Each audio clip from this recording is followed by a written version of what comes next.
Hello, dear friends. It's Carly, and I am so excited to bring you this brand new series called Heart to Heart, where I sit down with people who I feel like are the embodiment of love and have a conversation with them. That's as open-ended as it sounds.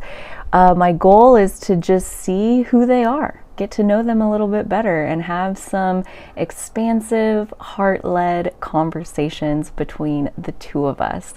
In my very first episode, I am having on my creative assistant, Maddie Billings. She is a very talented individual I have had the pleasure of knowing for almost a year as we have co-created behind the scenes on bringing owning authenticity to light. She has also had some experiences that I have not had. So such a fun opportunity to get to chat with her, and I hope you enjoy this episode.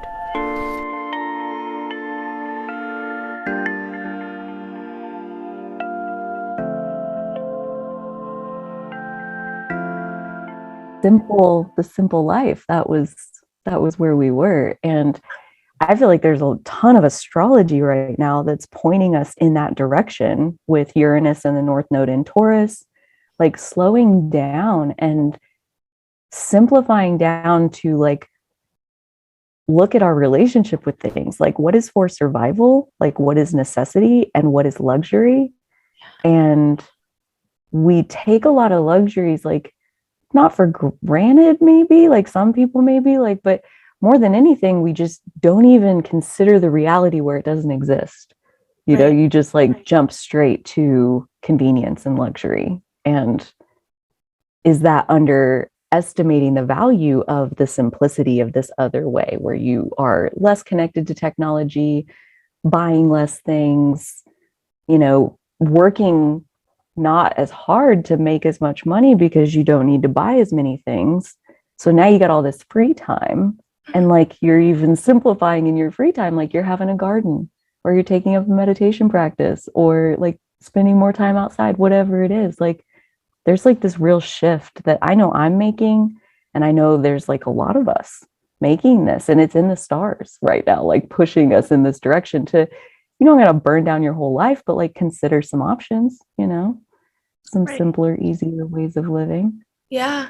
It feels like this Taurus energy to me in particular. There's a lot activating Taurus right now, both the North Node and Uranus too in Taurus. And I had showed you yesterday, there's this book from this astrology book from the 70s that I'm reading right now called 12 Doors to the Soul. And it was talking a little bit about like if we didn't look at the chart from the vantage point of us being on Earth, if we put the sun in the center and then made the Earth one of the planets on the chart, basically, it was saying that would become the ruler of Taurus. Like Earth would be the ruler of Taurus, and like your Earth placement would be basically like associated with Taurus. And to me, that makes a lot of sense. Like our lives here on Earth really are wrapped up overall. Like I would think Taurus energy, if you were to get in touch with like your Earth energy, I guess, I don't know, this planet, I can see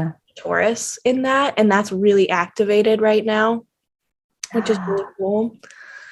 Interesting. So do you know how to find, like how to know your Earth placement on your chart, even though it's not shown? Because it's funny, because in the book, you know, I told you, she talks about like sending your chart info to like a person who'll do it on their computer, because so she's not trying to teach you. No, definitely not. But she said like people are already starting to do it, and this is in 1979, to make the sun the center of their chart instead. So I don't know how that's done. I'm gonna have to peek at the book and see. But so I do know that like it's opposite your sun. Period. Always. It's an opposition between your sun and the Earth. Because in your human design chart, it does show you. That's right. Like the sun and the Earth are the top two things. And so your Earth placement is an exact opposition, just like the nodes. It's like exactly opposite each other. So like for you as a Pisces sun, your Earth placement is Virgo. Like for my Gemini sun, my Earth placement is Sagittarius. So it's just always opposite, which makes so much sense because your sun is like your light that you came to shine in the world. And your earth is like, how do you actually bring it into the physical? And there's always that balance between the sister signs of like, how do you improve one of them is that you build up the other one. They work together, the sister signs always. So like, that's just so much fun. I spend a lot of time contemplating the relationships between sister signs. But so yeah, you're a Virgo earth sign. There you go. That totally makes sense, actually. Yeah. We were just talking about how, I did this not too long ago, did this past life regression where I got to experience a little moment of a past life as a farmer where like, and of course a farmer just makes me laugh, like Earth as a planet. I keep thinking of Earth as like a modality or an element. Yeah. I'm not awake, but it's a planet also. Yeah. In Virgo, it's funny because to me that just like screams farming, like being really in touch with the earth and all the processes of like seed to fruit and everything in between, all of that, the potential. Yeah. And like I just have this kind of visceral, like heart-centered memory of like walking out onto the farm before the sunrise and then just like feeling this feeling of like warmth and wonder and taking it all in and feeling so grateful and appreciative for all of just like the feeling of being out on my field and seeing the sky and like the quietness, the stillness. It just like, that's a real appreciation for, there's nothing complicated about that. That's like the most simple of simple things. Recipe. Yeah. And it's like, repeat. I could do that. Like, I don't have to be a farmer. I could walk out front of my apartment building at 4 a.m. and look at the sky in awe and wonder. And I don't do that, but I could. There's no reason I couldn't. And I could feel that same exact sense of wonder because it's like, it's equally as majestic now, in this life here, all the simple things of just like the planet we live on and the miracle of the fact that we're here is like so much to appreciate. And it's easy when we have all these complicated, more complex, more advanced things in our lives. It's easy to overlook such simple things, but it's those simple things that are the reason we're here. Like we all get to enjoy that.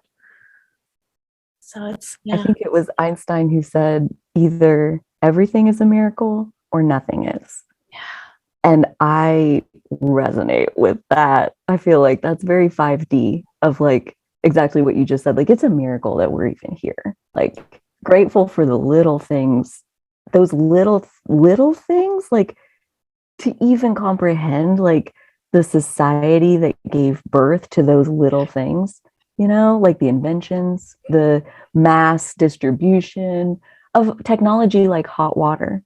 I got like a little comment on a video one time about like, she's wanting us to be grateful for a hot shower. Like, give me a break. And I'm like, no, but really, like, who invented this?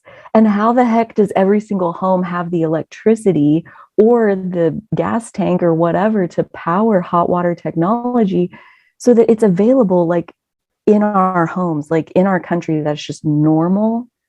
And that's not normal in all countries. And it definitely wasn't normal a couple hundred years ago. I don't know, whenever electricity came along and hot water became a thing. I'm not a historian, but it's a miracle. It really is. Like when you take a hot shower, it's a fucking miracle. So yeah, I stand by that. It is. And the more that I think, like doing that regression, like my subconscious could have shown me a different life. It could have showed me, I'm sure there are tons and tons of them that I could have been shown, but what you end up being shown by your subconscious is what you need, whatever you need to see. And like the message that I got from that, of just appreciating and enjoying and really taking in those super simple things that a lot of us take for granted every day and to just like revel in it was like, I know that I needed that. And every time I get a little synchronicity about that, like farmer life and a little reminder of it, I remember that. And so I can see like how that's been serving me. And you don't have to do a past life regression to be able to experience that. You can just kind of like look out your window and take a deep breath in and like soak it all in for a minute, and just for a moment, like just be appreciative of the fact that we're all even here is like a literal miracle. And you know, we have so much more now than we ever did, but it doesn't have to be complicated. Your past life regression was through quantum healing hypnosis technique. Is that right? Yes. Okay. There are past life regressions. Like the only one I've ever done was like a 40-minute YouTube video that I just laid on my bedroom floor and had a mind-blowing experience. So I'll see if I can find that to put it in the description. As far as if someone wants to try it at home, I would say like know what you're getting yourself into, because I was skeptical even like right up to the moment where they were like, and go or whatever, and like send you into your past life. And then I was transported and I was like, holy shit, what's going on? Never been to a hypnotist though. I would love to try it. What has been your experience of that process? It was, I mean, I decided you definitely don't need to see like a hypnotist or hypnotherapist to do like a past life regression or even QHHT. You could probably go through those steps on your own. But if you feel like I felt like I was worried about my conscious mind getting in the way, and I don't know, maybe this is like my Gemini South Node kind of energy of like doubting myself, having a really hard time just like believing what's coming through. And so a hypnotist, at the very least, will ask you the right questions to kind of help you through the steps. But you do, like, it is on you to like believe what you're seeing and to be engaged enough in the process. But I went and did QHHT in 3 sessions, which normally it's like one big long 3+ hour deal. And there's 3 parts to it, which is starting with a body scan. And you just kind of like go through the different parts of your body and see energetically like what you can sense, and then kind of like dive deeper into those things, which I ended up seeing some really interesting stuff by doing that. A lot of things that like I don't know, I guess I want to do that. Like what? Like what? It was like sometimes it's funny when you're working with a hypnotherapist, because generally you say out loud like what you're seeing or feeling, and sometimes it's really hard to put into words, or it like doesn't make any sense, but it's like, well, I guess I'll say it anyway. Because we were going down like my back. I was like kind of scanning down my back, and I've always had like a naturally arched back. Like I just kind of stand arched, and my ballet teacher, I remember being frustrated with me like for not being able to flatten my back. And he'd try to like push it down if we like laid flat on the floor, and I was like, I'm telling you, it does not go straight. But yeah, so my back is arched, and I was getting to that point in the scan, and then this image pops into my head of basically like a knight in shining armor on a horse, like riding by, galloping by with this big metal like rod thingy. Maybe it was wood, I don't know. But then he like swung it and basically just snapped me in half. So I saw that happen, and I was like a little peasant in a village, and I assumed that like my village was being raided in some sort of like medieval time. And then it like literally came from behind, and this guy like smacked me and like broke me in half, and I was dead. So so I was just laying there seeing this, and I was like, my back is arched. And she's like, okay, that's good. And I was like, no, there's a reason. Like there's a reason for it, and I'm seeing it. So basically I just asked my body to show me, like what's all going on in there, because emotions and fear and all that kind of stuff, like it lives in our body. And when you tap into like the sensations of every different part of your body, you'll be shown a reason why, if that's something you need to see. I haven't come to any conclusions of like why I needed to see that, besides the fact that I know that fear lives in my body.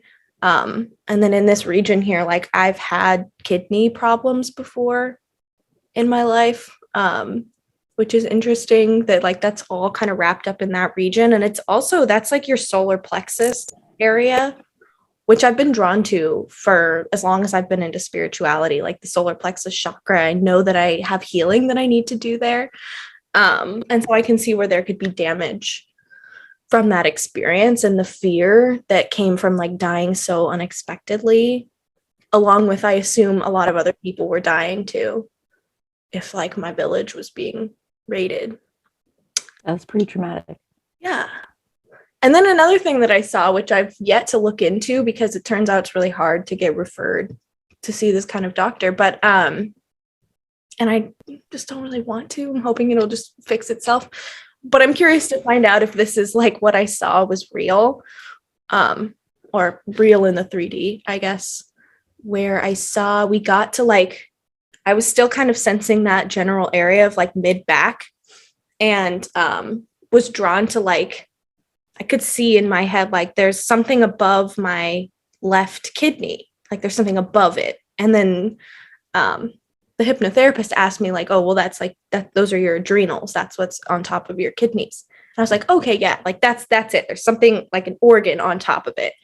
And then I saw this outline of, I can't really like draw it, but it looked like a node, basically, like a little nodule was what I saw in my head. And I was like, okay, there's something on it, like a node or something like that, which I have, of course, since done research. It is a thing to have like an adrenal node.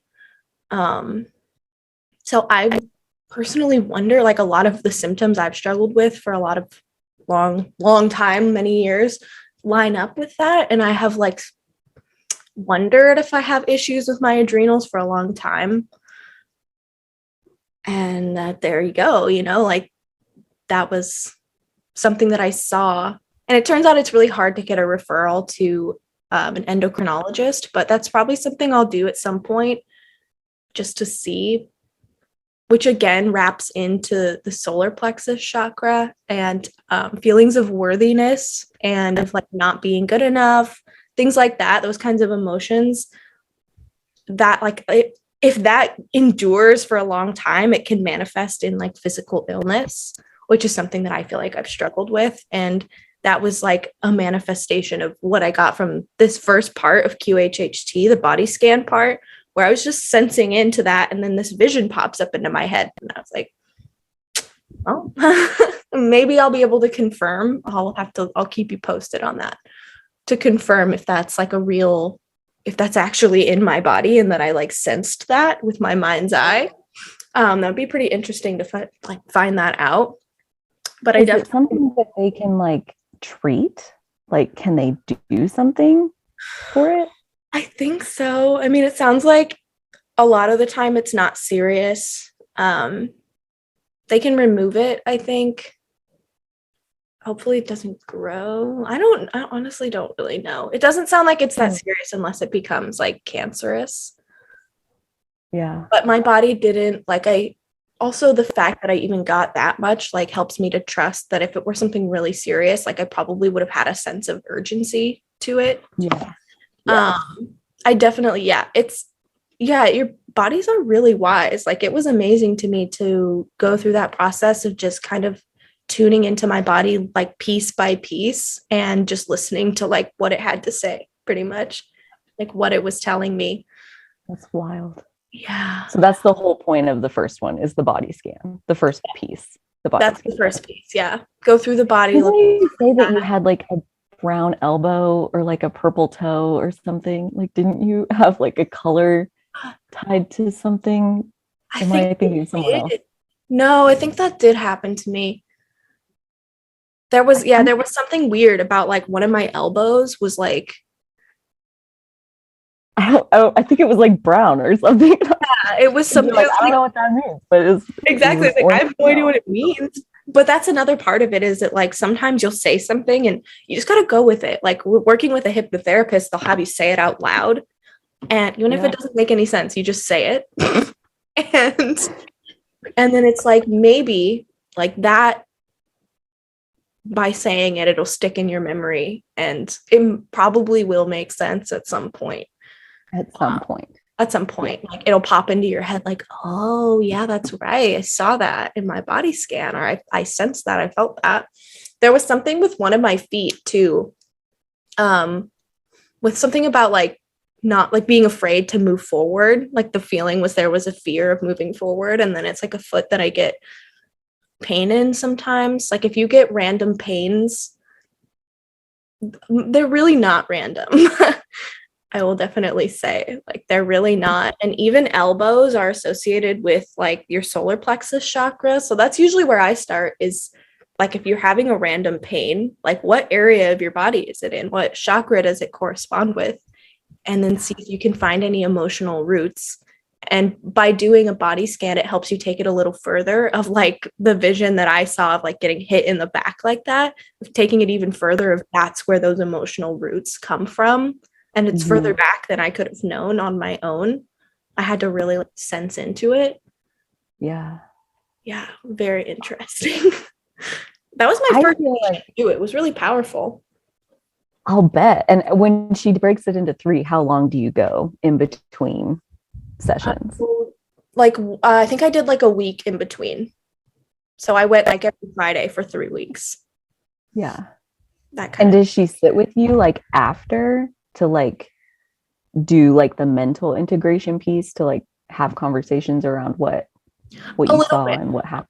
Yeah, if there's anything you want to talk through, but then another piece of it too is like try not to overthink it. Don't let your mind come in afterwards and try and pick apart and analyze everything. I think part of it is to like let it sink in, like let it just like kind of just turn your mind off and don't try and explain everything away, and let it just sink in. And if something rises to your consciousness, then like that's true. You can know. But if you let your mind get too carried away with it, then it's going to be hard to know what was real and what wasn't. Yeah. Yeah.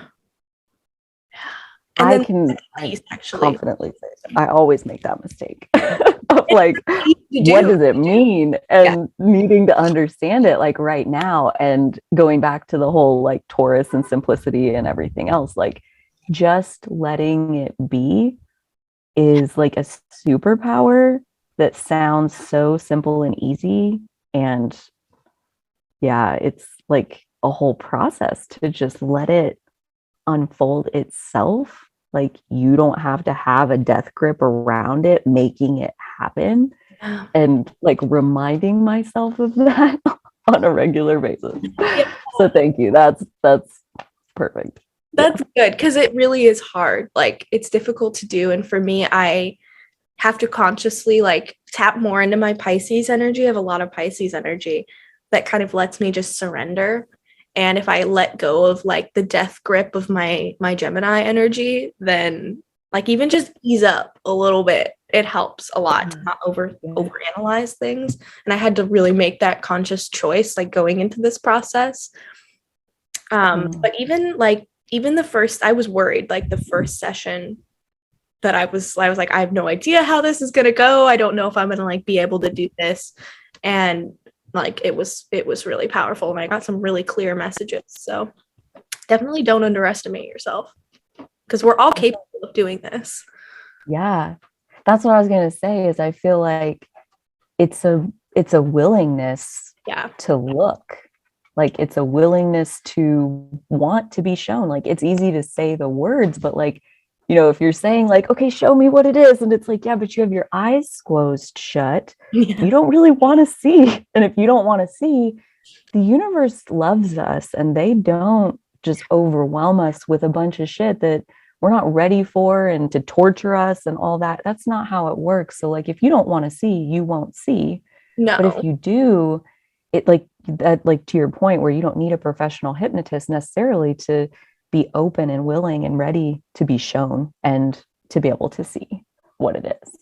Okay, so I'm so curious. Like that was just step 1. Yeah. So what was step 2? Part 1. Part 2 is past life regression. So that's really only one part of the overall like QHHT process. And so for me, the way that I did it, breaking it into 3 sessions, I went in and did this. This was session 2, basically, was the past life regression part. And I've done most of a like past life regression meditation before, until my cat came in and interrupted it. And it was like the moment where they like drop you into the scene and you're like trying to sense like, what shoes am I wearing? What does the ground look Right. like? And then my cat was like, hello. So it like ruined it, but it Meant to was be. not meant to be for that moment. But Yeah. it was a really similar process. Like I can at least confirm that the process I went through with a hypnotherapist was like the induction process, they call it, was really similar to like what you might do in a meditation, where you're just visualizing like dropping into your subconscious. And then I think the way we did it was there was like a boat in a tunnel, and we're like rowing through it. And you start by going to a scene from your own childhood, currently in this life.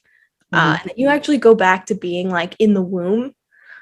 So you remember briefly like that feeling in that stage. Yeah. But yeah, that's kind of it's hard to say like if that, how real that feels. Like I can imagine just seeing like kind of muted like red light all around me. I don't know how real that was, but I don't know, it felt real to me.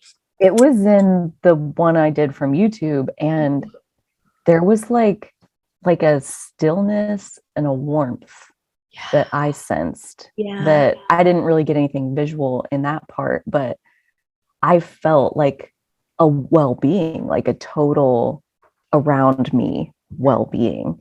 And my message that I got out of that piece of it was that still exists. Like spiritual support is holding you just like that.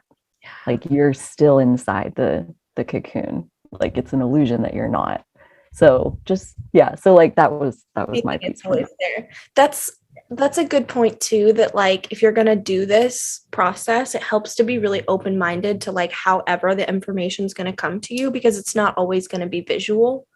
And feeling sensations like memories, and especially memories not from this current life, or like a memory of being in the womb where it's not really in your conscious memory, it's more of like a visceral body memory. Like they live in your heart, and so sometimes you feel a lot more than you like see in your mind's eye, and that's okay. Like that's just as valid of an experience.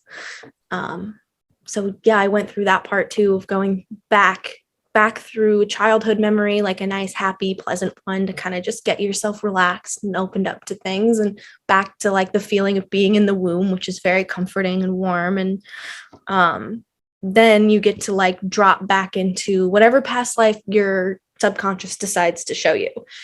And you have to figure like there's hundreds, thousands, who knows how many lives that you could potentially be shown. And what you're going to be shown is something that in some way you need, like that has a message for you that is relevant to you right now. And you just have to trust that. And I usually like, you start by, it's like, okay, what does the ground look like? I was like, well, there's grass. I see grass. And it's like, just start small. Like, what do you notice? What little details do you see? And the next question was, what shoes are you wearing? And then I got like these, I could tell I was wearing these like big, they're like brown, clunky, kind of like worker boots, sort of. I was like, I don't really know how to explain it, but that's what I see. And then like blue jeans, basically. Or no, not blue jeans. I think I said like canvas. Like I was wearing these pants that were some sort of like canvas material, which might have been like a precursor to blue jeans, maybe, because I got the vibe that this was like sometime in like the mid 1800s. So this is pre-electricity, very simple times. Oh yeah, and in the days before, I had been getting a lot of synchronicities. That's another thing, is if you're planning to do it, pay attention to what synchronicities you get in the time leading up to that scheduled time. Because I definitely, I know all of our intuition communicates with us in a really unique way to us, but mine definitely likes to drop hints of like, here are these little pieces that are gonna, like, this song's gonna be stuck in your head and you're not gonna know why until after you do the session. And it's like perfectly relevant to the message, which is something that happened to me too. Yeah, so I started and I was like, these are the pants I'm wearing. I could see, I don't remember what shirt I was wearing, but I was wearing like, I remember like a big puffy like workman coat, and I could tell I was a man too. You can just sometimes just sense like the energy of like, this is male energy, I'm a man. And I could see I had like this plot of land. I was out there on my farm. It's also normal, totally normal for your mind to use images that are familiar to you to help communicate. So if you see like an image from a movie you've seen, you can be like, oh yeah, I've seen that movie. Like I know that movie. It's like for me, I saw like this moment. There's this movie my family watches every Christmas Eve called Holiday Inn. It has Bing Crosby and Fred Astaire, and it's like this old timey movie.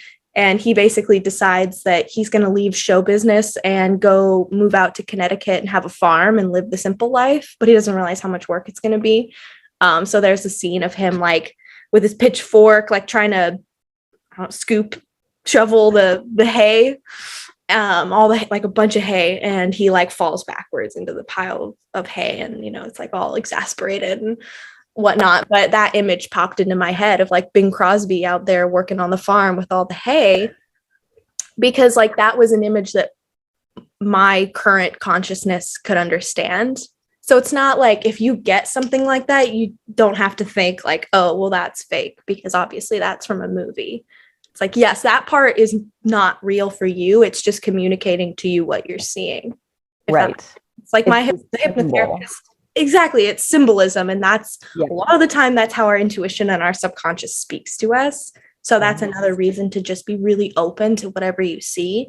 And if something doesn't feel, maybe it's not historically accurate or, something like that, like you just have to know that your mind is communicating with you in ways that you'll understand, and that the memory doesn't have to be perfectly logical or perfectly intact. Like, again, it's coming from your heart, not from your mind. So it's more visceral. It's more about what you're feeling. Yeah. And so then I guess I the hypnotherapist guided me to like walk over to, there was a house on the land. And so I walked over there, walked in, and I saw that I had a wife in the house, and she was like in the bedroom folding laundry of all things. Like, okay. And I noted that she had this like kind of short, really wiry, thick, like black hair. And then all of a sudden I was like, oh my God, like that's Jeff. Like that's my current partner who I'm with now, my boyfriend. And I could just tell, like, it's just like it's a feeling. It's like like we can experience that in our lives now, where you meet someone and you're like, I feel like I've known you forever. It's just like this soul recognition. And that was the feeling of like, I just knew. I was like, okay, that's exactly who this is. Yeah. That like, this is my partner now. And we were married in this life. And just kind of like an interesting, that was probably like another kind of sub message from this experience, was about my not my relationship in general, but about like balancing masculine and feminine qualities in a relationship, and how like it was a more traditional kind of style in that life, where like he was the wife and he was in there like folding clothes and stuff, and then I was like the husband, and I was out there working on the farm and like doing all the hard man work, Sure. Yeah. Oh yeah, that's right. Totally. Back in the day. Yeah. And then now we're together, and like the gender roles are reversed. But like in my chart, my birth chart, now I have a lot of like second house stuff going on. Like there's a lot going on for me around like work. And I think that's, I don't know, more associated with like masculine energy of like hard work and structure and providing for the family and things like that. And so we're just like, we're in this new phase of our relationship in this life of balancing those tasks and like balancing the masculine feminine qualities, despite whatever gendered bodies we're in. Like that's not relevant even. It's about like balancing those masculine feminine energies. So it was really cool to see like a different iteration of like this relationship that I'm in now. And it was just, I wasn't expecting that at all. Like, I don't know why I like didn't expect to see anyone I knew from my current life, but there he was. And you can't deny that. Like you feel it. You definitely know it when you feel it. And that was pretty cool. Well, and I even take that because I had a similar experience in mine where my current partner was there and we were together, and I was a man and she was a woman, and we're both women this time. And to your point about like, I got a lot of that same message around like just having to rethink masculine and feminine and what does it look like on the surface? What does it actually mean to like have those energies and do that? Like, and even within masculine and feminine, I feel like there's such a range of like frequencies on both sides. Like there's like feminine specifically, I'm realizing like to your point about the second house, not to get off on like a whole thing, but this has been brewing in my mind for days. So great, here we are. It's really disorienting to me, and I don't have answers yet that, right, like the second house around, it's often associated with money and like having money and being physically taken care of. The 10th house is it's ruled by Saturn structure, like out there doing your legacy, creating something, the father, exactly. But those are both earth energy houses, and earth energy is feminine. And so I'm like, wait, what's going on? Like, what's masculine doing? What's feminine doing? Because earth energy, where we actually make it happen in the physical, that's feminine. That's not masculine. So now I'm like, what does it even mean to be feminine or masculine? Because here I am thinking that I am more masculine because I'm so, I mean, Capricornian, and I have Virgo and Taurus, and like I'm very earth oriented, like set a goal, meet the goal, have what you need to do what you need to do. And now I'm seeing like putting it all together, like those are feminine signs. Those are feminine houses. So like, yeah, what does it even, and it's having me reallocate strength and power and give some credit back to the divine feminine, where I realized I had like taken it and given this credit and this power to the masculine without even really consciously doing it. It's just the world we grow up in.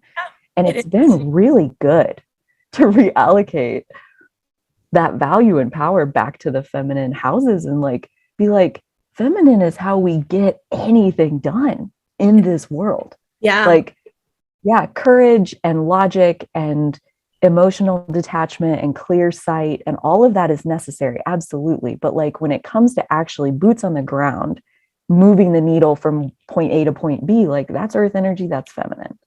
So I'm like, whoa, mind blown. Around like gender roles and just all of it, how it all is in our culture, you know, like it's fascinating. It is. That's a really good point and a good example, I think, of just how deeply intertwined the two of them are. Like no one is purely masculine and no one is purely feminine. And honestly, it has very, very little to do with the bodies that we're born in, you know? And I think that a lot of like people incarnating today now in the world we live in, who are experiencing like being transgender or like any type of different gender identity from the super binary black and white male female, like they're doing a huge service in showing everyone that your body doesn't really like have that much to do with it, because we all contain both masculine and feminine, and we could not exist without both. Like you can't, let's say, I don't know, I think of like athleticism and I don't know, some sort of like Olympic record-breaking performance, something like that, and like, I don't know, a sprint, like something super manly, masculine, and strong, and whatever. But like, that would not be possible without rest, without self-care, without like, there's always the other side of like, the one is not possible without the other. The light is not possible without dark, like masculine, feminine. It's also deeply intertwined. And I think that, I mean, even just experiencing that past life regression of seeing like my relationship in gender roles reversed is like, I mean, like I identify as female now in this life, but to see myself in that previous life, like as a man and like in a masculine role, it's helped me to see that energy in myself and where that exists. Because like, you have to think we've all been different genders. Yeah. All kinds of genders and different lives. And like that all lives still inside of us.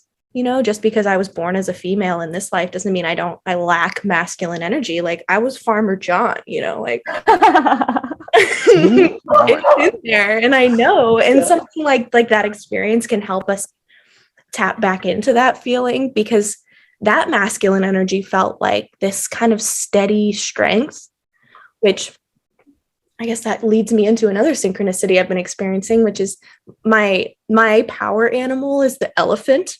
Love the elephant. It's my power animal. And I've been seeing it everywhere lately, everywhere. And the term that pops up into my head every time I see it is gentle strength. Gentle strength. And to me, that's like this beautiful mix of masculine and feminine, of like, be strong, but be loving and kind, and be courteous and courageous. Like you can be both. And actually, like, you have to be both. You can't be just one or the other. But it's a balancing act, which is why I think we experience lives in different roles and in different bodies and different perspectives and all that, because we get to balance those things. And if you are having a hard time finding one of those energies in yourself, like, it's definitely there. And I think that doing a past life regression or QHHT, or however you want to go about it, that could be a really good way to do that. You could even, I don't know, if it's something like that you're really looking for, you could set your intention as you go back into the past life regression that you want to see, whatever it is you're looking for. Like, I want to be shown like the strength of my masculine energy, or the beauty of my feminine energy, or whatever it is, like whatever you want to be shown. Set your intention there. And that's what, like, this hypnotherapist that I saw, it's what she taught me, was energy follows intention. And your intention is super important. Like, be sure you set one before you start something like this, and be really clear about it, because that's where your energy is going to go. You cannot lie to your subconscious mind. It knows. You can't lie to it. You can't, like, I don't know, try and trick it. So be really clear about your intention. Well, and like, intention is something that I feel like that word is used a lot, like in current spiritual circles. It's kind of a buzzword. Huh? It is. And I personally, I often draw a blank when they're like, you know, for example, like I do this yoga with Adrienne video, and she's like, yeah, like in this child's pose, like, maybe you want to take this quiet moment to set an intention for your day. And I'm like, I don't know. And sometimes I have something, a lot of times not. And so what I started doing was just like kind of a default of, I want to be open to experiencing whatever is for my highest good at this time.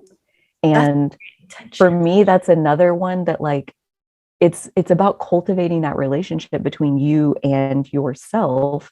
And I stayed out of meditation a lot because I was scared of the imagery that I was being shown, that like I would have dark thoughts, or I would have dark images that scared me or hurt me or whatever. I don't want to see that. So I just stay out of there. But now it's like, even if you're shown something like that, this is what you're ready to experience for your highest good. And there's like a trust that over time I've like cultivated this trust in myself, that like, I'm not going to show myself torturous images for no reason. If I'm being shown something that's hurting me, there's something there that like, this is bubbling to the surface. I'm ready to heal this. So there's like a general intention that, you know, like if you're just at a loss for what to say. Actually, that's perfect, because a lot of times, like, I can speak for myself here, like my mind finds itself in a more negative space. And so just to set the intention, like, my mind is in a positive space right here, right now. Even that, like, that's like a really good intention. And I always like, I feel like you've inspired me helping set better intentions, because sometimes you talk about like the focus wheels that you do. And like, that is such a good, clear way to like be super clear about your intentions, and about setting like kind of setting the cones up, you know, for like where you want your energy to flow. and you're just sort of setting those parameters of like, I want it to feel like this. I want it to include these things. Don't know what it's going to look like, but as long as it's, you know, serving my highest good and I don't know, whatever else like you're focused on at that time. Scooby's like losing her shit. Neighbor doggos are in the yard and they're having to throw down a little bit. Can you hear it like real bad? I can hear it. It's not that bad. I mean, I'm kind of used to it also. She's like ear piercing with that bark. I hadn't made that connection between like setting intentions and focus wheels. Like I understand focus wheels and like just a second. I don't know if I'm gonna be able to get her to stop, but I might be able to get her to go inside. She's gotta do her thing. She has like some shadow work of her own that she is like working through her own. Our animals have their own like their own little healing path. Yeah. I got this book for Christmas. It's kind of like a gag gift, but it's called Cat Astrology. This was from my sister because Jojo, my cat, is a Cancer. Just saying, he is such a Cancer. I've been thinking about it. I was like, I should make Jojo's birth chart because I'm pretty sure I have a text saying like what time his litter was. Yeah. So you totally could. Just give me a second. Pick that fight up later. I'll always be there. Oh right. my every day, pretty much. It's the whole thing. My like family dog that I grew up with, he passed away a couple of years ago. But he was, oh my God, he was just had the neighbor dog that every day, same thing. They would like run up along the fence barking and like chasing. It's a rivalry. But it's like, it's a rivalry, but they're also best friends. And it's they love it. It's like animal. It's very like a magical experience to witness the way the animals live because they're not like overthinking anything ever. They're not really thinking about anything, which is a gift, you know, like, and it's just a different lifestyle. But like, there's like, they're enemies, but they're also friends. And it's like, really, there's not that much difference. Like you're devoting a lot of energy to this person regardless if they're your enemy. Like you're blowing people's minds right now. I just felt it. Like there's not that big a difference between your enemies and your friends. Like, oh my gosh, like break that apart real quick. Because yeah, I agree. Devoting energy to the person and they provide you entertainment and take up space in your life. You know, like it's really not that much different. Wild. And that's what we say too, like our soul family is like, you know, the people who you have the best connections with and the people who bring you the most blessings in life and you feel so blessed that they like crossed your path. And it's also the people who push your buttons the most and they're your troublemakers and like the ones you get real hung up on. Oh yeah. The hung up on-ness is your shadow work working out. Like they wouldn't be all up in your shit if you didn't have something that needed to be healed. That's how my spiritual awakening started, was like a troublemaker who was dancing on my buttons. And I was, but like, see, break down to break through kind of thing. Exactly. Like that person came to honestly do you a service by being such a troublemaker in your life. Like it opened doors for you that probably in that moment felt not good. And you were like, let's get this person out of my life. But then, you know, once you have enough space between there and now, you can look back and see like they opened doors for me. And like they were, I think pretty much everyone who comes into our life is both a blessing and a lesson, but some people are more one than the other. And people, it's maybe even the greatest service of all, like the people who come in and are lessons for us that help put us on our highest path. Yeah. For real. I mean, you think about like superheroes, for example, like everybody wants superpowers and shit, but like superheroes fight villains. So like if there was no villain, like is there a superhero? Like it's like that duality. Like duality is just inherent in life. Like the light and the dark, like they go together. So that was like a conversation that was popping off in the chat one time during one of the Astrology and Coffee live streams. It was like, oh yeah, a very early one of those where a couple of people were talking about like someone was saying they wished that we could experience like utopia basically, and like that we're heading in that direction. And then the other person was arguing that, it's funny that this is happening all in the chat, but was just arguing that like the more light and all the good stuff, like it attracts darkness to it. Like there's always going to be like balance. It's about balance. Exactly. So it's like, you careful what you wish for, basically. Like, don't be so quick to wish away all of the negative stuff, because it's going to be there no matter what. And if you like are, I don't know, I mean, of course we can have like a more ideal society and a better world than we do now, but there's always going to be darkness. And like, if there's superheroes, there has to be villains, like there's always going to be that other side of the coin, because like the masculine and the feminine, like they really cannot, they're so intertwined. They can't exist without each other. I heard somebody say the other day talking about masculine, feminine, and said it's like the North and South pole of the planet. And I always found this kind of stuff super boring, so I didn't remember this from school, but like, it's like they're magnetized, and that's what causes the Earth to rotate. Mm-hmm. And so like, if you didn't have that balance, that duality, that magnetized of like opposites, mm-hmm. you wouldn't have rotation. You would have like Mercury, like where one side is the hottest planet in the solar system and the other side's the coldest planet in the solar system. It's like, what? Like, that's because we have rotation. So the fact that we have both, like it's perfect.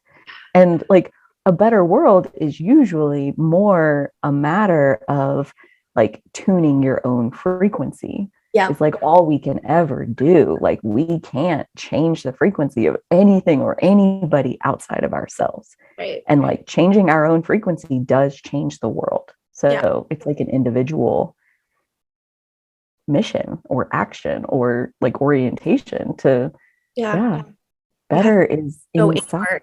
Mm-hmm. Yeah. Like they say, as above, so below, like, fix your below, you're within. If you focus on that, like, you literally do change the world around you. It's real. It's all inner work. It's the only work there is inner work. That's the work that really matters anyway. And it's the work that follows you from lifetime to lifetime. Like, right. There's this song I put on like the earth playlist, but it's called Cemetery, and it's just funny because the song it's like a story about like well, he was like, he never spent any time with his family, but he was the richest man in the cemetery, and it's very catchy. Like that very catchy song, that kind of like wealth, that physical material wealth, that if you like, not to say that that's not a part of life and being human and living, and we all experience the physical world, but there is a lot like that's not even close to being the most important thing that we do here in life. And like, if you build up your empire, you're still going to die. And like, what do you have? What did you gain? I mean, maybe you gained a lot of incredible soul evolution through your journey in building a physical empire. I'm not saying that's not possible, but like, that's real. There's a lot of damage sometimes done. I mean, you and I both are of the Neptune and Capricorn generation. Yeah. And that basically says like, our spiritual path is in building earthly structures. And that in doing that, we're actually living out the soul evolution that we intended. Exactly. And I think a lot of that looks like Neptune generations in general. I find them very fascinating. Neptune is very illusory, hard to understand. That's just the nature of Neptune. So it more like reveals itself to you in its own time. And this Neptune and Capricorn generation, when you look across the 14 years or however long Neptune was in Capricorn, it's like the people born during that generation, they are both perpetrating some of like the worst business practices I've ever seen. And they are introducing ethical business practices unlike the world has ever seen.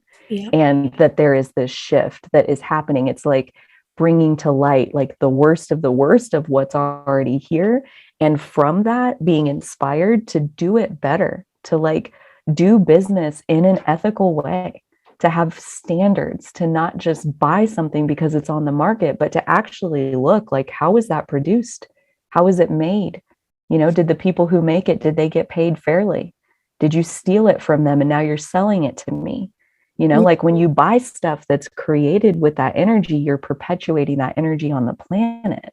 So like ethical business standards is like a whole thing in my world, in my focus of like, it's really shifted like the things I buy and how I spend my money and how I vote with my dollars for which energy on this planet is the energy that I want to see. You know, we have like, I was listening to a podcast the other day that says like we have two main votes in this world. One is our money and one is our time, the things that we choose to pay attention to. And you got to make sure that like you're putting your energy into things that you want more of on the planet. That's why I think it's fascinating that you're like enemies and friends. They're basically the same thing because you're giving a lot of energy to that. Yeah. And basic law of attraction, like, do you want that? Like, is that what you want? Or is that where your momentum is? Because there's nothing wrong with that. That's normal, that we always are waking up inside of old patterns that this is outdated. This isn't who I am anymore. This doesn't serve my highest good. I know better. And yet I'm still kind of in this loop. So like, I feel like that's really perpetually where we live. Yeah. It's like waking up inside of old patterns and reaching for something that does serve your highest good as often as you can be aware of that. So yeah. That's so true. It's like I keep saying, you know, like energy follows intention. So what are you thinking about? Like where you give your precious life force energy to is perpetuating that thing. Yeah. So like, and I think it, like, that's not to say, like, I do think it's really important, you know, like, because I'm thinking about like the news, like, let's say watching the news, it's like not exactly uplifting, you know, it is also, yeah. But it's also like good that a lot of stuff is coming up about like a lot of the institutions and organizations and whatever that exist in the world, like a lot of the stuff that's like icky that we're hearing about these days, like that needs to come out, you know. Mm-hmm. But we don't need to focus our energy there, like, you know, like let's let these things come out and let them go, you know, because they need to kind of come up and then be released. That's kind of the part I think that's hard for us, is it's really easy to like devote so much of our energy to like all this horrible stuff that's going on and all the things coming out about different people and places and whatever that's disheartening or whatever it is. Easy to give our energy to that, but like that's not how we're gonna move past it. Right. Yeah, definitely. It's like to have a productive relationship with it where, I mean, the whole point that we came into the physical is that we want the contrast. We want to launch rockets of desire and expand this universe. Like we want that. And that only happens through seeing what we don't want. And that lets us give birth to knowing what we do want. So it's like, how long are you spending in that process of just looking at what you don't want? How quickly can you jump to what clarity is this giving birth to? Mm-hmm. You know, when I look at war, for a really extreme example, you want peace more specifically and more powerfully and deeper and more personally than you've ever wanted it before. And so it's like, are you hating on the war or are you wanting peace? Because those are two very different things. Mm-hmm. And so this is productive relationship. Like how can you take what happened, like this negative thing that came up or this emotional hit that you took, and be like, okay, so what is this showing me? What do I actually want? What is this helping me to realize? And moving into that space, it's productive now, because now you're putting your energy, you're spending your precious life force energy towards what you want and driving more energy into that. And I mean, I feel like we've both like worked with law of attraction and just energy enough to see that like, it's all just a reflection of what we're doing on the inside. So it's powerful to realize. And I think also back to your point about like things coming up and coming out, coming to light, around systems and influential people and our leaders and governments and things like that, it's like some of us have already withdrawn our power from the system and put it back inside of us. There are a lot who have not. There are a lot of people who still have faith in these structures and in these institutions. And because of that, they're keeping tradition alive, and they're continuing these sometimes toxic cycles that, like, no, that is toxic. And it's like faith can be such a powerful thing to like let go of like little misdemeanor type offenses because I have such faith in the overall institution. And it's like, to really get people to see that like your power belongs inside of you, sometimes like those institutions have to be burnt to the fucking ground. Yeah. And that's where we are, the US Pluto return. Pluto promises a phoenix rising from the ashes of the old after it's burned to the ground. So I feel like this is what that is like, for those who are still giving away their power, they're being shown that that thing that you gave your power to is not as trustworthy and reliable as if you would hang on to it yourself and put it somewhere where it's like truly sustainable and you always have access to it. It's in you, where it belongs. Yeah. I agree with that. Our power of discernment and free will and choosing where our focus and intention goes, and our energy will follow. Because our energy, we all have our energetic field, our energetic body. Like it's really powerful. Yeah. And we really only like, I remember being told this a million times growing up, like, worry about yourself, like first and foremost. Yeah. Where's my energy going? What am I thinking about? Right. And then see how that influences like the energy of the people around you and what they're thinking about. And it all always will start inside. Yeah. For real. Yeah. So, okay. So the third session of QHHT. Yes, part QHHT. 3. Yes, part 3. So third and final session. Or if you're going to do it all at once, then this is like generally the third part, is basically doing like a Q&A with your higher self.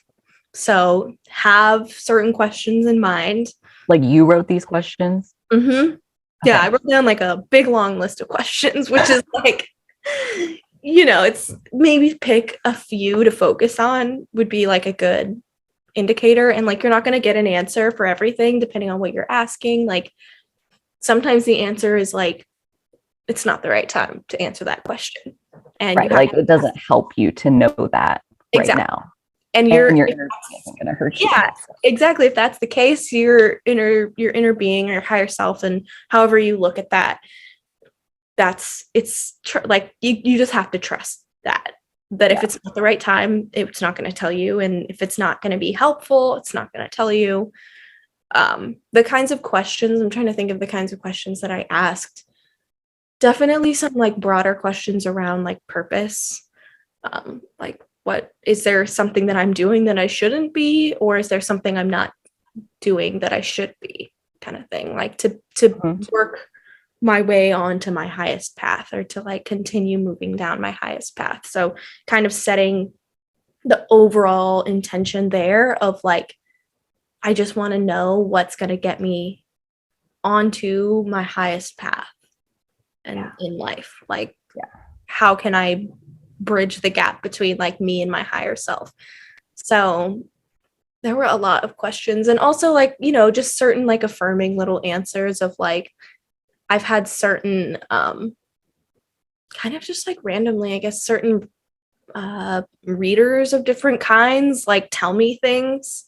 I haven't gotten a lot of like readings of like different spiritual readings. I haven't had a lot of them done, but I've had like little kind of like, I've been to a lot of like fairs and things like that where like miniature sessions, little mini versions of things where sometimes someone would look at me and be like, you were this and you did this. And I'm like, okay.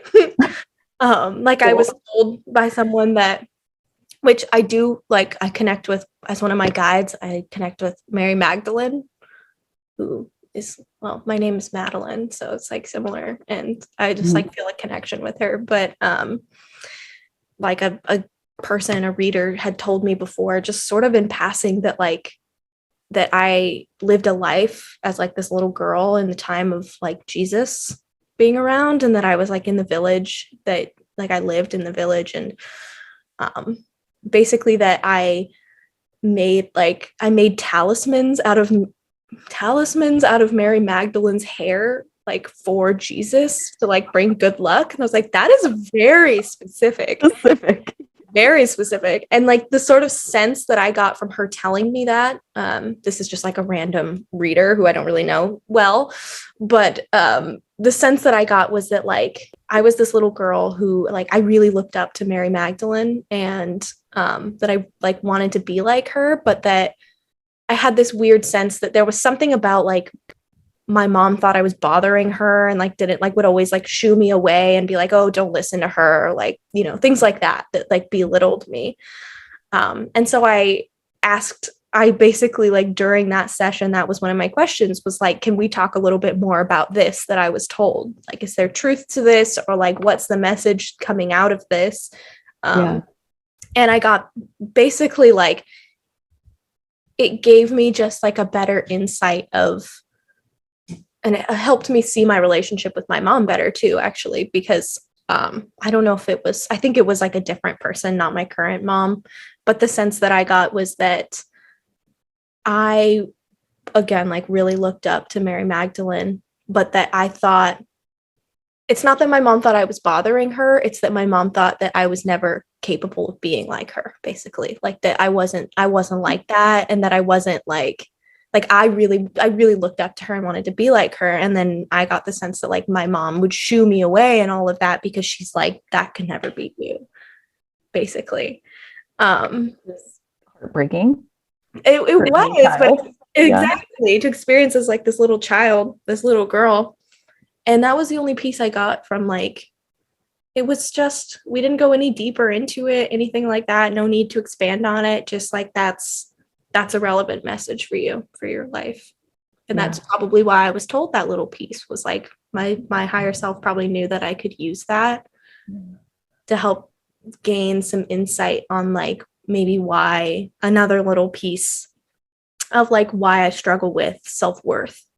And especially with like Mary Magdalene being this spiritual leader, like that's kind of like I'm pursuing a like spiritual lifestyle this time around. So it would make sense to me that like that's a relevant message, where actually like you can be like her if you want to, you know, like because your mom or whoever told you that you can't, it doesn't mean that's true.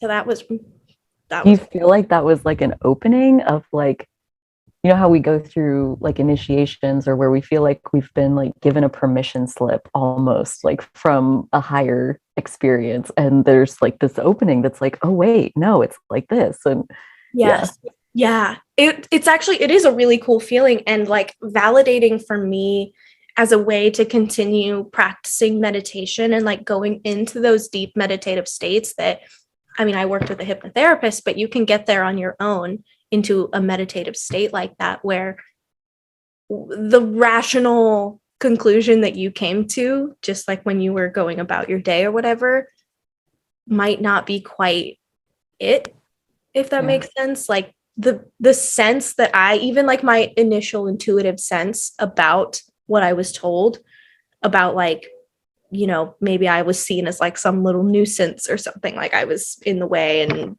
I got shooed away and whatever. Like that was close, but that didn't quite like hit the nail on the head. In order to like really get that deep sense of intuition that like I could feel in my body, I had to go into that meditative state and like really get quiet and tune in. Because even like I think especially for me with like Sagittarius, I have an ninth house, I always mix them up, North Node.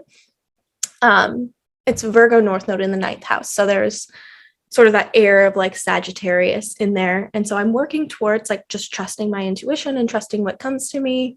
But that was another piece that I learned, that like, unless you're in that, like consciously in this like sort of meditative space where you're really tuned in, like, you know, your conscious mind might still be kind of adding its its opinion, its like logic and its rationale to the intuitive sense that you've gotten. And the more that you practice meditation and the more you practice going to that space, the more it just becomes natural to you, where you're just like thinking and operating from that place of being really connected to your higher self. And I've noticed that like the more that I choose to connect with my higher self every day, like the more clearly my intuition comes through and I can just feel it in my body. Like, this is true. Yeah. It's like, I don't feel it in my head. Like, yeah, that seems right. That seems true. Like that's logic. That's your head. But if it feels true, like it's a practice. You have to practice getting into that place where you can sense truth and intuition from that place in your body. It is such a process of like, you know, how do I learn how to use my intuition? Like there's so many levels of even like being able to feel when you have something move inside of you is like a whole first phase. That if you don't have bodily sensations, which was very much where I was starting, I was very like detached from my body in general. So like even just opening back up either through like a yoga practice or time in nature or like whatever it is that like gets you reconnected with your body so that you can even feel when energy moves.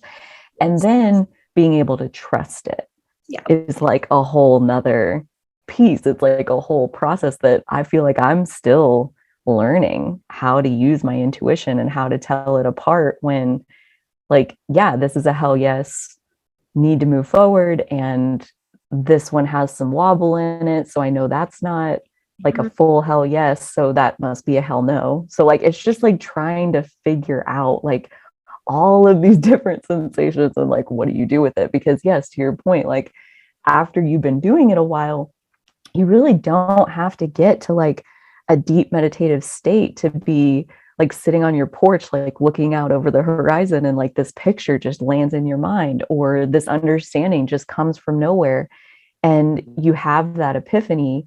And to me, it's like meditation, these, which I've only really done like religiously these last like 7 days. So such a beginner, but even in these 7 days, I've noticed that there's a willingness to sit with that and to not have to like rush into taking action on it or like rush into making it mean something. It's like, what if you just sat with it? What if you just like let it be for a minute and see if that's not just the introductory face? If like, as you sit with it, if this doesn't move and now here's this that was under that, you know, and you sit with that one and like, it's so like, to just slow the fuck down. And like, you don't need to make everything have value or be productive or make sense like in half a second flat. Like that's, I can so get like caught in that where I immediately like jump to that. But even just in 7 days of meditating, it's like I've slowed myself down enough that there's enough of a pause where it's like something will come up and I'll be like, oh, I want to make a podcast episode out of that. Oh my God, I want to go record this. And there's enough of a pause where I'm like, or we could just sit with this for a minute and see if there's something deeper here that, you know, yeah, you could run with this surface level part, but stuff that bubbles to your surface out of nowhere, even like while you're not in meditation, just anywhere, like there's usually way deeper roots than just like that very first little bit that you get. So yeah, I feel like the meditation and cultivating that ability to go to the deep places lets you, even when you're fully conscious and awake, like lets you not rush what's happening inside of you. Like when it happens spontaneously, great, but like you got to still give it the space to like unfold. And without a meditation practice, like before a week ago, I feel like so often I was rushing off with surface level peace. I wasn't letting it be the deeper thing. yeah. And so it's crazy how even just a little bit of slowing down like goes such a long way. And so whether it's QHHT or an at-home meditation practice or whatever that looks like, there's a lot of options there to get deeper into the intuition of what it. Very true. I mean, like there's a reason that Mercury, our planet of logic and thinking, is the fastest moving one. It's the closest to the sun. It moves the fastest. Like, it's on this quick pace of understanding and thinking and figuring things out. And it's a fast energy.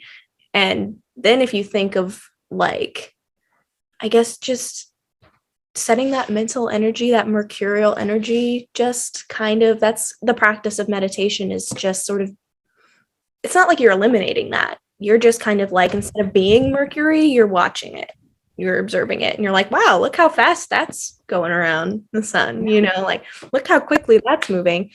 And the more you can just sort of, like you said, like just be with whatever comes up and try to move that from your mental space into your heart space and just kind of let it sink in. Let it sink in. And generally, at least in my experience, is like what arises from that is so much deeper and more profound than any kind of understanding I would get.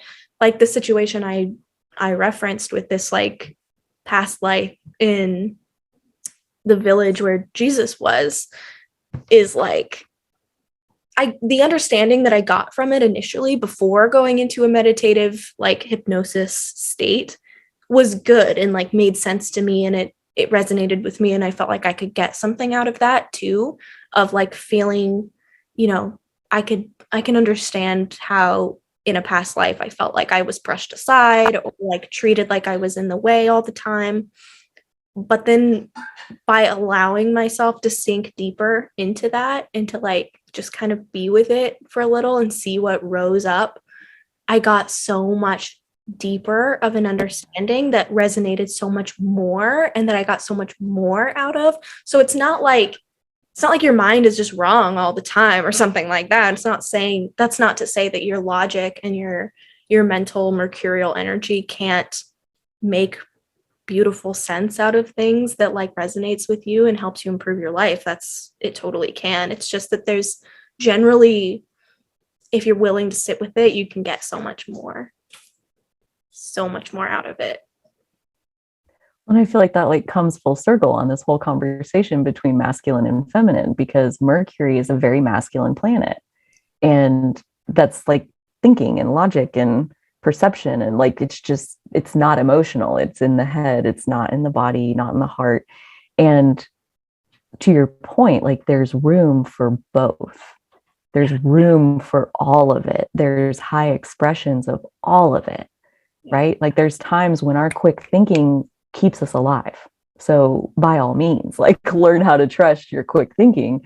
And that's why our thinking is so fast, because it's like it's been honed over time. The fastest thinkers, they came up with solutions to problems and they survived. So, you know, there's a reason that our brains work the way they do, because we are the survivors of all the other ones who came before. So, but, you know, like there is so much more to this world than what we can logic our way through. And that's where masculine all by itself will be incomplete. Feminine all by itself will be incomplete. Like I was thinking about that, like how is masculine incomplete without the feminine? How is feminine incomplete without the masculine? And the feminine side was really interesting. Like, you know, the feminine energy is that like depth and like psychic ability to know things that we have no earthly right to know. And like there's such power inside of feminine energy. It's like overwhelming that like that is really where the power is. And masculine energy is confidence. Yeah. It's like a willingness to take a step forward and say, I have something to say. Yeah. That's masculine energy. What comes out of your mouth could be feminine energy, depends on who you are. But like feminine energy doesn't step forward. Feminine energy doesn't raise their hand. Feminine energy doesn't take up people's time for no good reason. They're taking care of everyone, not asserting themselves. That self-assertion piece, that's the masculine. So it's like for feminine to be as effective as it can possibly be, you need healthy masculine energy, because it pushes that feminine energy forward out into the world where other people get to experience it also. Yeah. So true. And I mean, if we're going to use like in my analogy, using Mercury, then on the other side, like the moon moves quickly too, but the moon, we can only ever see one side of it. There's always half the moon that's completely dark that we cannot see. And like, I think that's a good reference for, or a good analogy to use for the feminine, divine feminine, because there's always, it's like that realm of the unseen, that there's always a little left to the imagination, and a little bit like there's never that clear, fully illuminated answer. And that's part of it. Like the mystery is part of it. And the like reaching for something in the dark that you can't see, that you can only feel. That's feminine energy. Yeah. But I mean, then again, the moon is always half illuminated. There's half light. Like I think that as much as the moon embodies feminine energy, I think it embodies a balance of the two also. It shows us how that can look. Yeah. Because I mean, where does the light come from? Of course, it comes from the sun, and that's like the ultimate masculine source. And that's they need each other. That's the point. They do. You know, like there's a lot out there focusing on lifting up one or the other. And this goes back to, you know, we came here for the contrast. We came here to see what we don't want, so we know what we do want. Not that I don't want you to lift up one or the other, but it really has shown me that, like, no, it's both of them. Like, we have to heal our masculine to let our feminine come through. We have to like heal our feminine to let there be room for the masculine. Like, there has to be a mixture of both of them and a healing of all of it inside of each of us individually. I feel like that's what I'm reaching for. I agree. And that was definitely out of the overall experience of doing QHHT, and especially that past life regression piece. Like that was a huge message I got from that. After those sessions, I would get these kind of like little hints dropped beforehand of little synchronicities. And then afterwards, I would always experience some sort of affirming message out in the world. And after that, the second session, the past life regression, was I saw my partner and I went down to a river to go like look for rocks, which is something we like to do, but there were slugs everywhere. And I don't see slugs very often, but there were slugs all over the place. And they just seemed like they were wiggling their little antennas at me, like saying hello.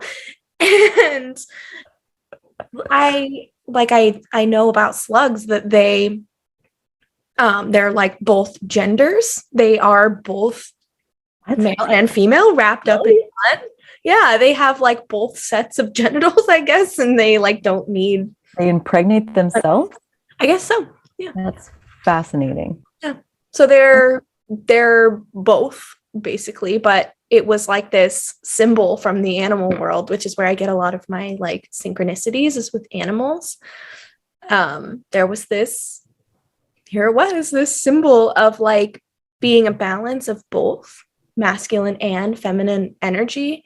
And like, I have been warned against looking up like spiritual meanings for different animals and stuff, because like, let's say you saw a snake, and like the cultural interpretation for the most part of like the symbolic spiritual meaning of snakes is like danger and fear and things like that. But what if you like had a childhood pet snake that you absolutely loved and adored or something? Like the meaning's going to be different for you potentially, because your personal association is different with snakes. But I do think it's like a good place to start, especially if you've been noticing something a lot and it like, you know, you're like, okay, I think this means something. I think there's a message for me here. Then I think like a Google search of spiritual meaning of slugs, for example, good place to start, you know, like learning about the physical, like the biological makeup of that animal that you saw can help you put together the pieces of like, what meaning does this have for me? And so seeing slugs was like, I looked that up, and that's like one of the main identifiers, like one of the main really interesting things about slugs is that they are both sexes in one.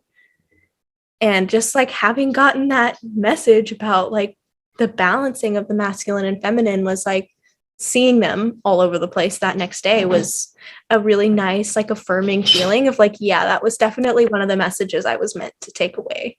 Yeah. That session.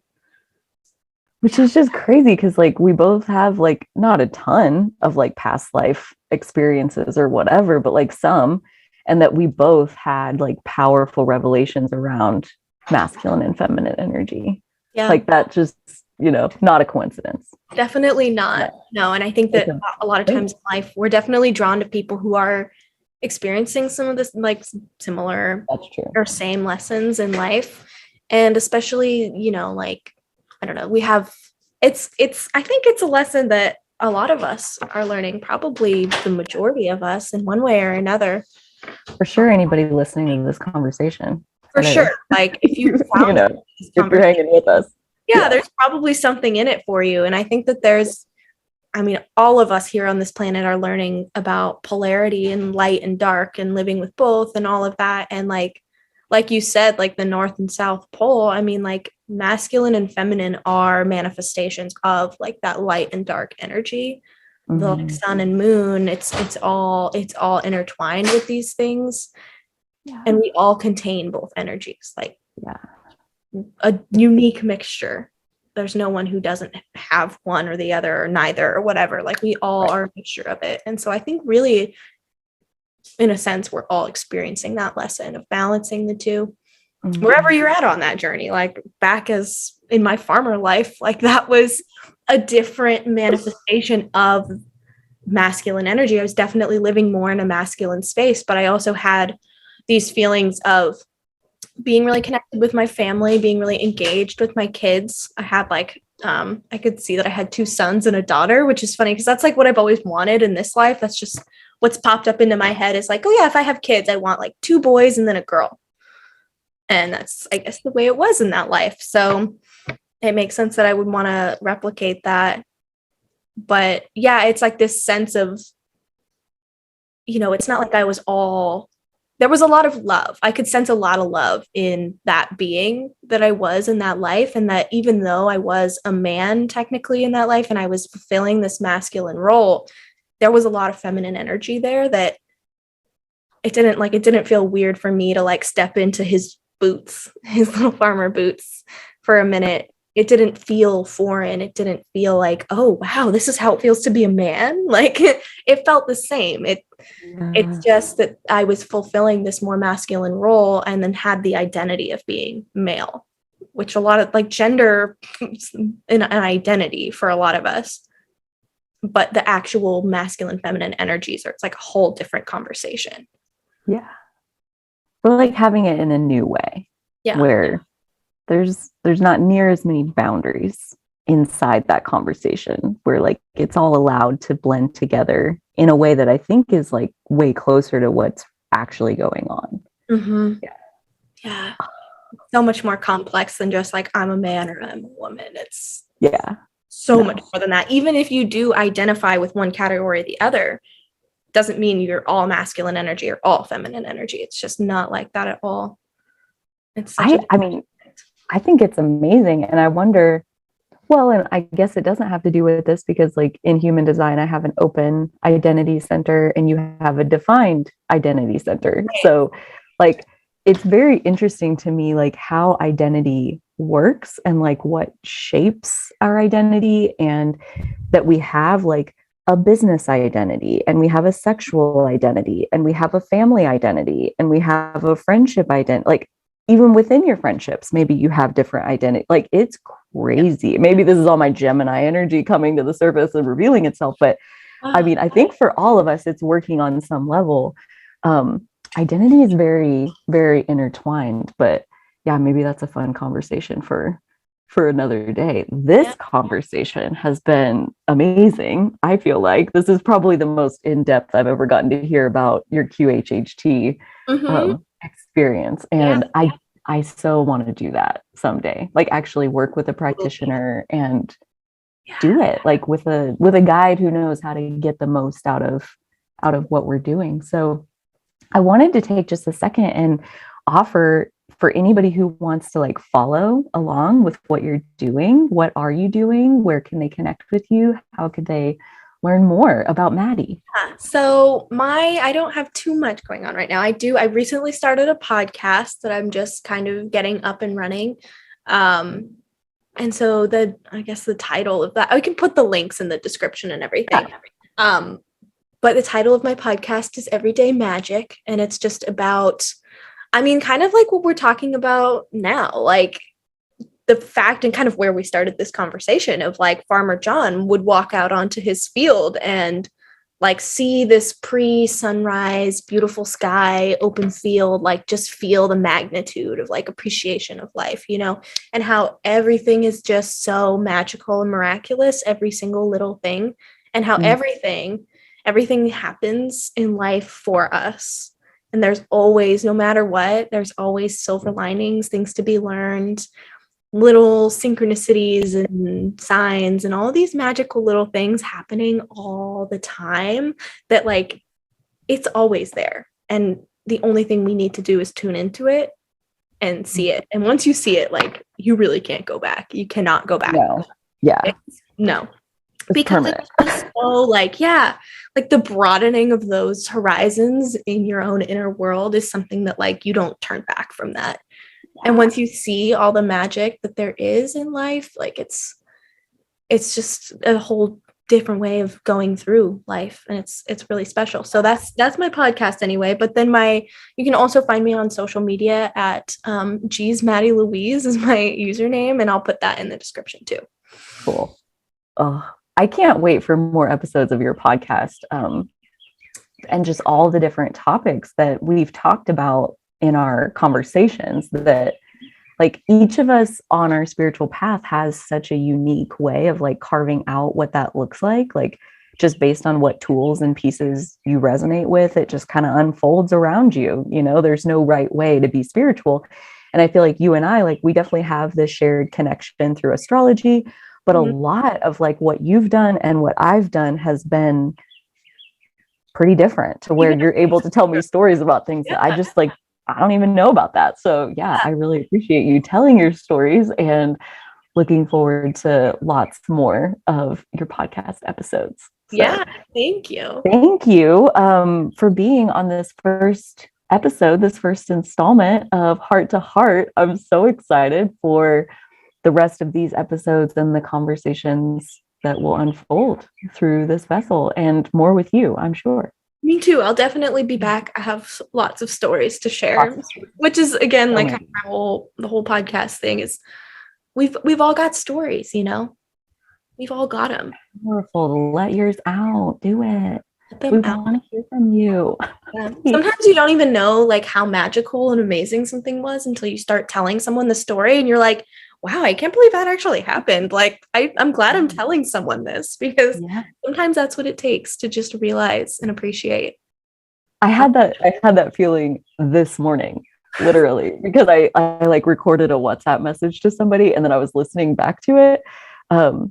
And it was so crazy as I listened to myself telling the story. I'm like, for me to get to the part that was like the good part, I had to do so many things that as I listened to it from a detached perspective, I'm like, you're such a badass. Like the fact that you even did that, the fact that like you weren't hung up on this, or like this wasn't in the way, like it was just a pure open path to do what felt right to me. And I had this amazing experience. And as I listened back to the story, I was thinking how like, wow, so many people wouldn't do that because of this or this or this or whatever. And like none of that was even a factor. And I didn't even think about it like that until I heard myself telling the story. Exactly. So even if you don't publish the things, like to even just record on your own phone and play it back for yourself only, like can be so powerful.